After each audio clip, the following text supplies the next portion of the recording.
কিছু আমাদের ছাত্র এবং ছাত্রী বন্ধুদের জন্য কিছু আচ্ছা, এখন আমাদের মধ্যে কিছু কথা রাখছেন আমাদের প্রিয় সহকর্মী।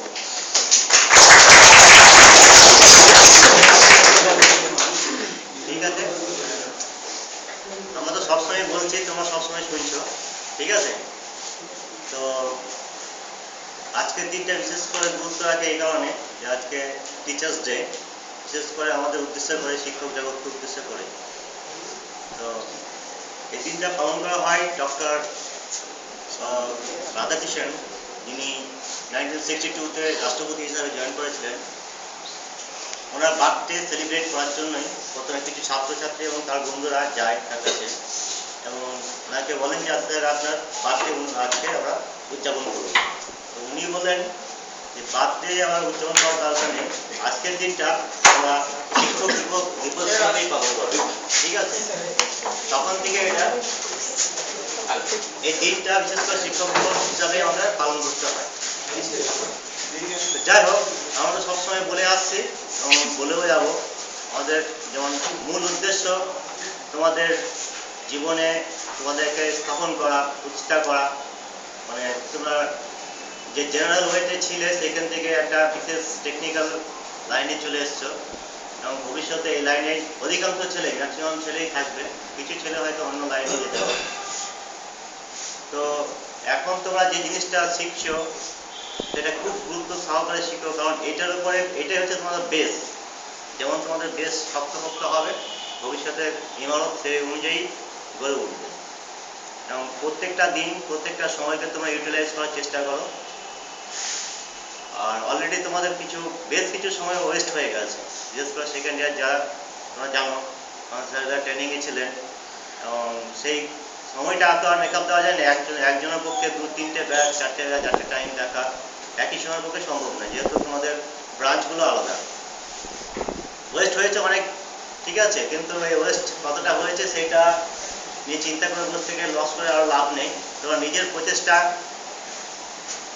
নিজের ভবিষ্যৎ ভালো করার জন্য নিজের জন্যই তোমরা চেষ্টা করো, ঠিক আছে। আর প্রত্যেকের বুদ্ধি যথেষ্ট আছে, শুধু একটু তোমাদের মনোযোগ দিতে হবে পড়াশোনার ব্যাপারে। আর নিজে প্রচেষ্টা করে তোমরা যদি পড়াশোনা করো, কারণ পরবর্তীকালে পরীক্ষা আরও টাফ হবে। এর আগেও তোমরা দেখেছো যে পরীক্ষা যে একটু শিথিল ছিল, কিন্তু যেহেতু আমাদের দিনকে দিন প্রোগ্রেস করতে হচ্ছে, পরীক্ষা ব্যবস্থাটা একটু পাল্টে ফেলা হবে।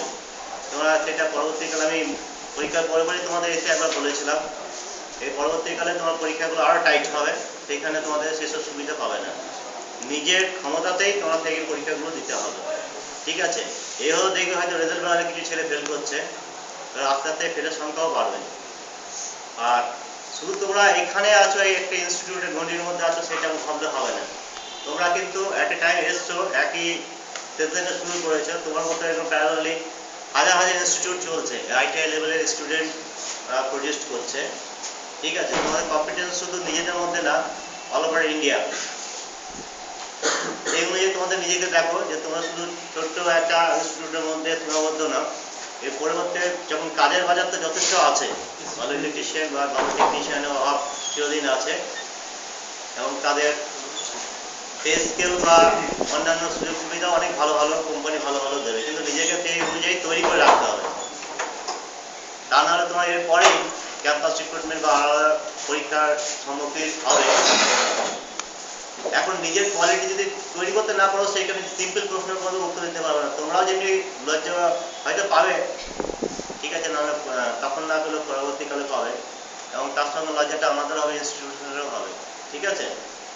নিজের কোয়ালিটি নিজেকে তৈরি করো, আর ভবিষ্যৎ করার জন্যই নিজেকে তৈরি করো। এখন যা লস হয়েছে হয়েছে, কিন্তু আবার নতুন করে শুরু করো। টাইম নষ্ট যত পারো কম করো, নিজেদের সাথে নিয়ে রাখো। আর বিশেষ কিছু বলার নেই, আমাদের ডেলি বলবো, ঠিক আছে। বেশ, তোমরা এনজয় করো।